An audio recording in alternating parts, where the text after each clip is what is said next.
Una vez que se conocen todos los procesos de la modulación analógica, viene quizá la parte más fácil de modulación, que es la modulación digital. Como todo sistema de modulación, se necesitan dos señales: la señal moduladora, que es la que contiene la información, y la señal portadora, que es la que va a cambiar alguna de sus características siguiendo la información contenida en la moduladora.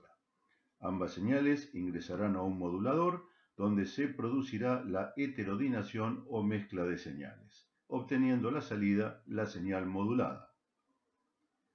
La diferencia básica en la modulación digital es que la señal moduladora no va a ser una señal analógica, sino que va a ser una señal digital conformada típicamente por bits, ceros y unos lógicos.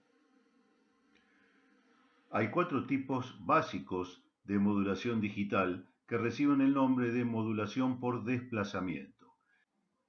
Estos tipos son modulación por desplazamiento de amplitud, modulación por desplazamiento de frecuencia, modulación por desplazamiento de fase y modulación por diferencia de cuadratura. Los tres primeros son conceptualmente similares a los que vimos en modulación analógica. El nuevo que aparece aquí, que es la modulación por desplazamiento de cuadratura, es una combinación de la modulación por desplazamiento de amplitud y la modulación por desplazamiento de fase. La modulación por desplazamiento de amplitud, conocida como ASK, consiste en que la portadora va a tener diferentes amplitudes en función de la moduladora. En este caso, los unos lógicos corresponden a una mayor amplitud de la portadora y los ceros lógicos corresponden a menor amplitud de la portadora.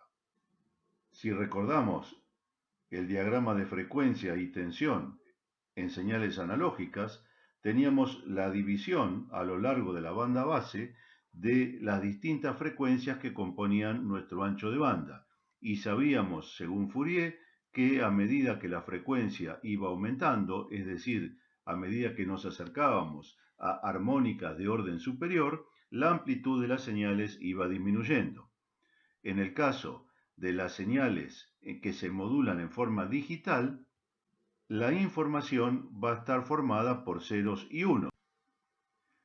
Al modularla se producirá, igual que en cualquier sistema de heterodinación, dos bandas laterales, una banda lateral superior, una banda lateral inferior, y tenemos ubicada aquí a la señal portadora.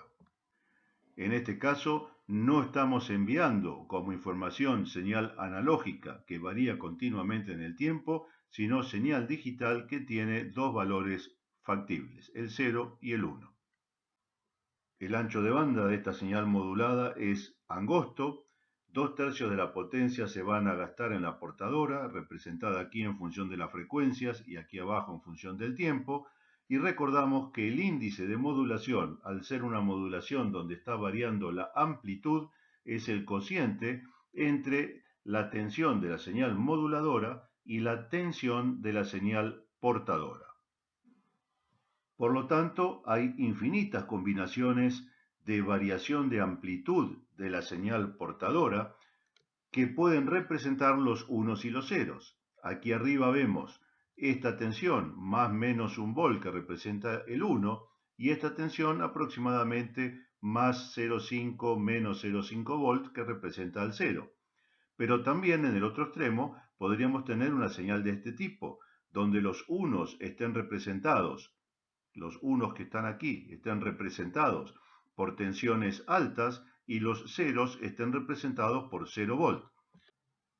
Una de las opciones en las cuales la tensión de portadora varía entre más menos un volt para representar el 1 y supongamos más menos 0,4 volt para representar el 0, corresponde a esta combinación donde el índice de modulación, que recuerdo es el cociente entre la tensión de la moduladora y la tensión de la portadora, vale, para el ejemplo que estamos viendo, 0,4.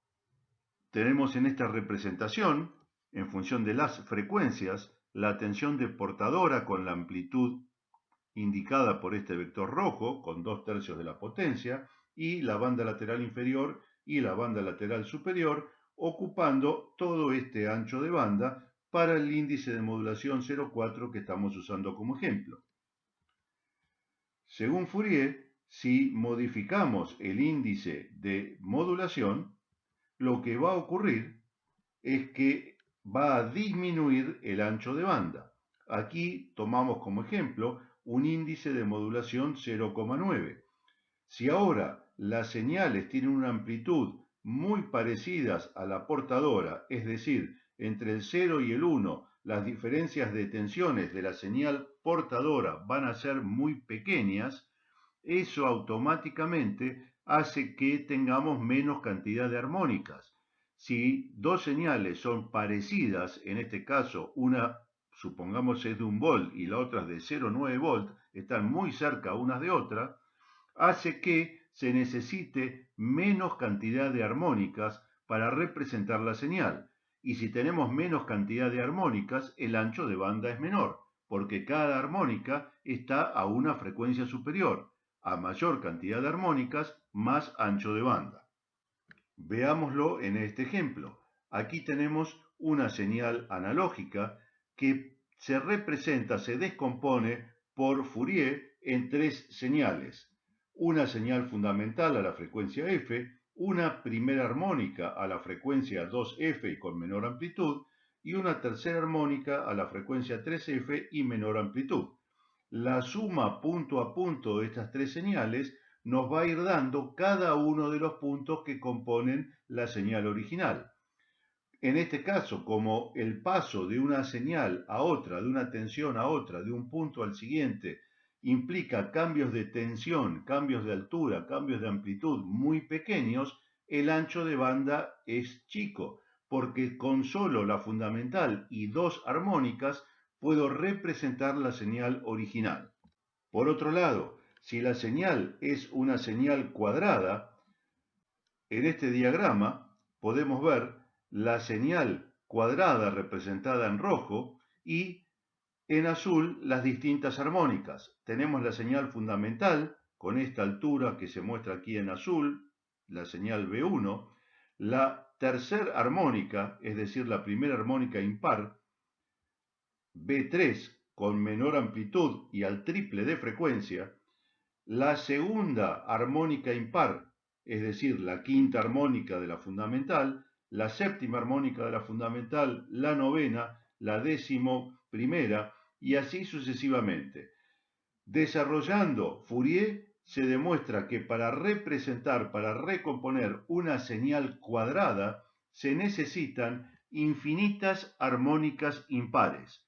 Y si una señal tiene infinitas armónicas, recordando que cada armónica está a una frecuencia diferente, necesitaremos infinito ancho de banda.